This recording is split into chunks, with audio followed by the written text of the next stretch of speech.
New information this afternoon. The victim in that attack early Sunday morning that the Madison Police Department described as horrific is expected to survive.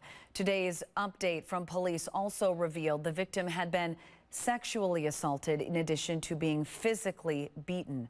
The attack happened around 3:20 Sunday morning and left the woman, who is in her 20s, in critical condition. Now, the victim likely did not know her attacker. Today's update from police also urged everyone to be extra cautious and aware of their surroundings when in the area of West Wilson Street near the Bedford Street intersection.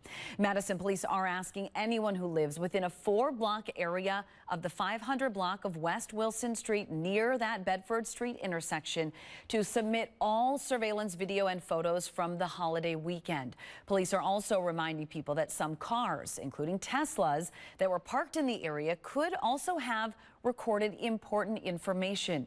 The videos and photos can be submitted by calling MPD's non-emergency line.